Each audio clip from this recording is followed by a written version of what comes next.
Hi guys, I just wanted to do a review on this book that I've read just not too long ago. It's called The 8 Hour Diet by David Cizenko from Men's Health. For those of you who don't know, I am an actual subscriber to Men's Health magazine. I find that it's a pretty good resource, but after probably about 5 or 6 uh, editions, pretty much it's pretty repetitive stuff. So, but still, it's interesting toilet reading. But I want to do just a quick review on the 8 Hour Diet. So, for those of you who don't know what the 8 Hour Diet's about, it's based on this very popular topic now, which is intermittent fasting. And I've been doing it for about 3 weeks now, and the results are pretty decent. I actually have not seen my weight go down dramatically. It's only gone down maybe 2 pounds or 3 pounds since I've started. But what I've noticed is that in terms of how I feel, I've got a lot more energy during the day. I'm not always thinking about food. And when I'm looking at myself in the mirror from I know it's a kind of a subjective method. I've also noticed that there seems to be a bit of weight loss around the hard, stubborn fat around the waist that I typically have. But I just wanted to give you a quick breakdown on basically what intermittent fasting is about. So basically, intermittent fasting, I'm sure a lot of you guys have heard about it by now. Fasting. It's based on this idea that I'm just going to write the key points here. You're eating for 8 hours. So you have a window of 8 hours to basically eat whatever you want. Now, when they say eat whatever you want, obviously they're going to, in Men's Health magazine, they're going to have a guideline. You want to eat high protein and good quality fats. So we're talking about things like olive oil, fats from nuts, and walnut oil, coconut oil, which is obviously very good. Make sure that you get a lot of green vegetables, etc. So the basics, and try to limit the amount of carbs until after you work out. So this is basically what they're saying. Have a good high protein diet, make sure you have good quality fats, eat a lot of green leafy vegetables, fruits, have a bit of fruit from time to time. Don't eat too much starchy, simple sugars, the basic stuff. But what I find really interesting in this book was the fact that, I think it's towards the beginning of this book here, they actually show a study where there's rats. Now obviously what you see in rats doesn't always equate to what you see in humans, but they had this study where they showed these two rats that were basically, if I can find it, one ate, there it is. So basically they did a study where this rat here could eat anything they wanted. They gave them basically abundance of food, and they could eat whenever they want. And this rat here, they gave the same thing. They could eat whatever they want, but they had to eat in an 8 hour time frame. And you can see that there is a dramatic difference in the size of the rats itself. What I've noticed during this last 3 weeks is my diet has been pretty I don't know, I wouldn't say the word horrendous, but I've been slacking off. I mean, basically, when I break my fast, I have things like donuts. I just had a huge binge today with McDonald's. I had 2 burgers, 6 chicken McNuggets, and 2 medium fries. And these are things I would never have before I started this intermittent fasting. Since I've did intermittent fasting, I've been eating at least one bad meal every day, whether it's having a very having donuts or having ice cream, which I typically never had prior to doing this fast. And I've still noticed that actually there's been no weight gain. So it's really interesting because like I said, the last 3 weeks, um, there's, the stubborn belly fat has gone down a bit, but I've been eating a lot worse than when I was eating, 5 or 6 small meals.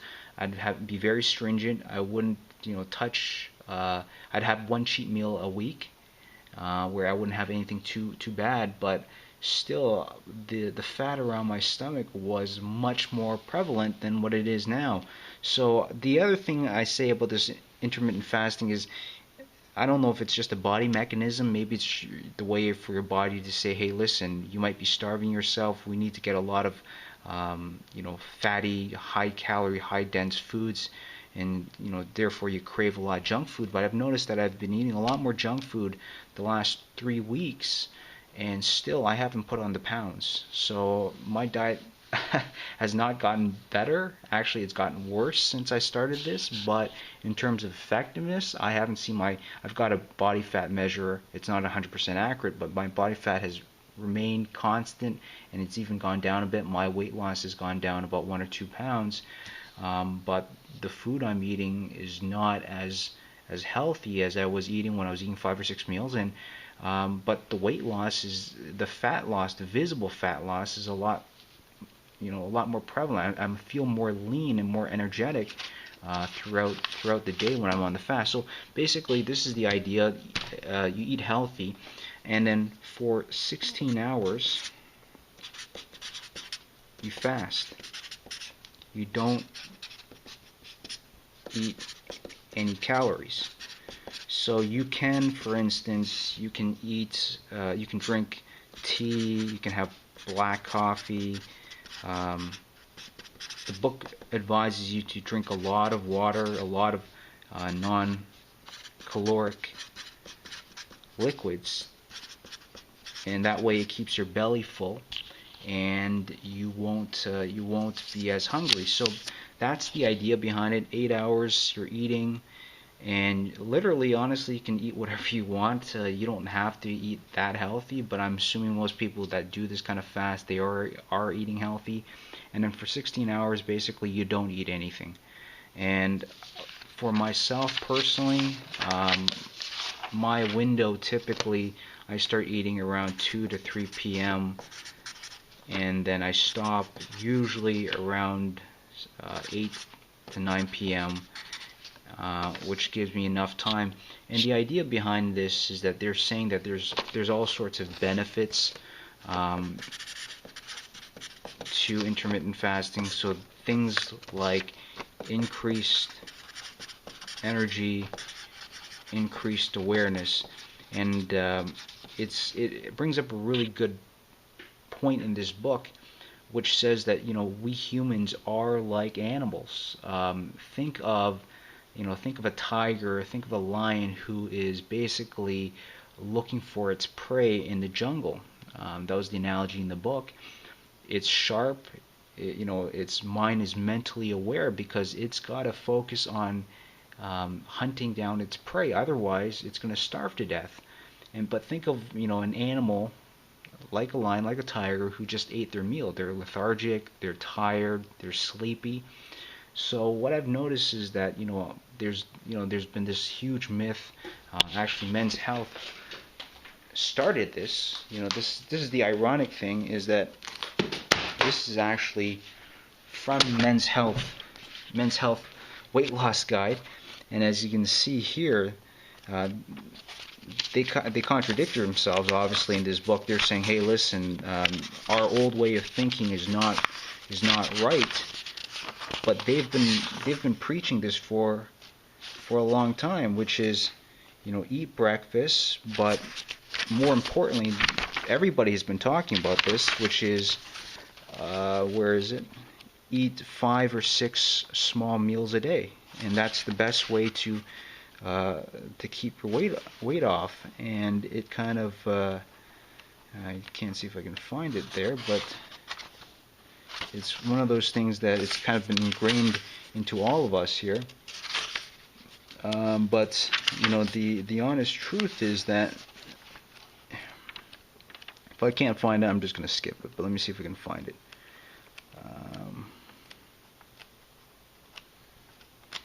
Yeah, I can't find it.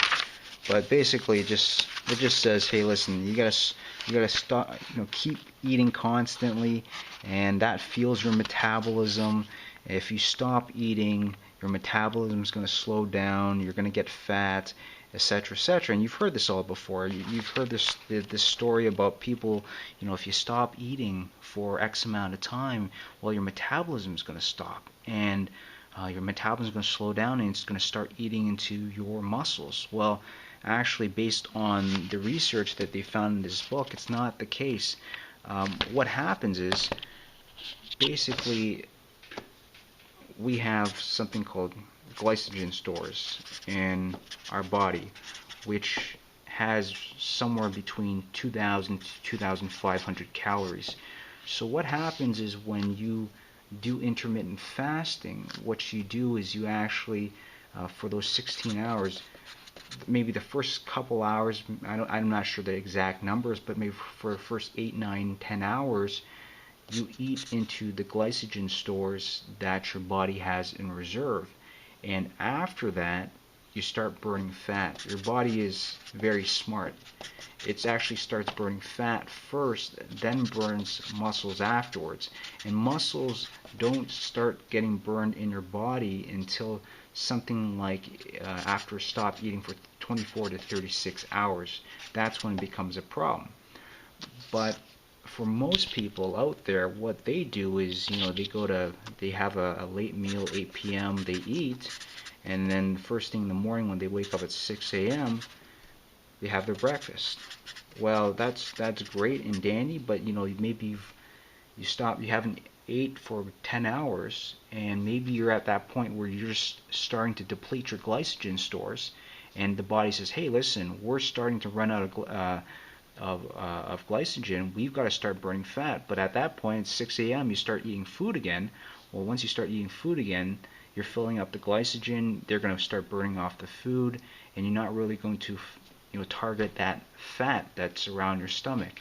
So that's why people always say that a lot of people, they've got that little stubborn body fat there.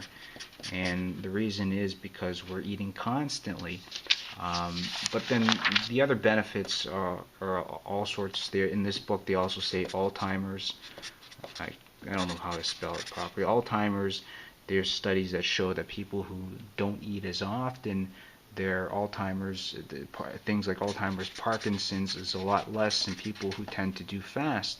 The other thing is, and all your cells, your body's composed of a bunch of cells. Inside these cells are things called mitochondria, and by not eating constantly, you're not burning out the mitochondria. You're not making your cells replicate and work as hard. You give them a rest longer than usual, and if you keep eating all the time, you're forcing your cells to keep regenerating, to keep working hard. You're creating free radicals, and that results in aging. And also things like free radicals are related to things like cancer. So by giving your body a rest, by not eating constantly, what you're really doing is you're also slowing down that process where your cells are not breaking down, are not regenerating, are not working overtime, and you'll notice that you can prevent or you can slow down these two processes, because really aging and cancer are just a result of cells replicating too fast. So they say that there's benefits as well, but like I said, the biggest one for me is increased energy. For when I wake up, usually I wake up around 7 or 8 in the morning, till about 2 to 3, I am full of energy, I'm focused, I'm alert, I'm productive at work. After that meal, what I've noticed is after when I break my fast, I try to go with a protein shake, nothing too big, because if I have a big meal right after my fast, I get sleepy, I get tired. all the downsides of eating food. So I start to kind of slow it down, where I start having a slow protein shake, and maybe a couple hours later I'll actually have a decent sized meal, and towards 8 to 9 I'll have my spinach shake, my kale shake, and my vegetable shake, and I don't feel hungry at all throughout the day, which is really good. So I just wanted to say that this book states what everyone's been talking about. It's, some people say it's just a grab to make money, but it does go against conventional wisdom, which is, you got to eat constantly 5-6 meals a day. You can't stop eating, otherwise your muscles are going to be, or you're going to start eating into your muscles, and you're going to become a thin, anorexic runner. But this book, and this is the rave now, is saying that's not the case. So I've given it a shot. I've done this method. I've done the, eat a lot of protein, eat constant meals, and it's worked well for me to this point, but I still have fat around my stomach that I can't get rid of. And I've noticed that within the last 3 weeks, by doing intermittent fasting, I still have a bit of fat around the waist, around the obliques, but it is starting to get reduced gradually and slowly, and hopefully gone by the summer. And I'll talk about this next time, but I'm also supplementing with a weight loss stack. But that's my review on intermittent fasting. That's my experience on it. I certainly give it a thumbs up. I think anybody who is into fitness, anybody who does weight training and has tried this, this method, this common method, but still has that stubborn body fat, to give it a shot. I mean, it might not work for everybody. I've heard people say, hey, listen, this stuff doesn't, intermittent fasting, it's garbage, it doesn't work for me. But give it a shot, see what it does for yourself. Like I said, I've tried everything, but this one, I think I'm going to stick with it. The other benefit of intermittent fasting, according to, with these guys, is you don't have to go gung-ho 8 hours of eating, 16 hours not eating. I can do that. I don't know why, but I can go right into it, no problem. But there's a lot of people who can't.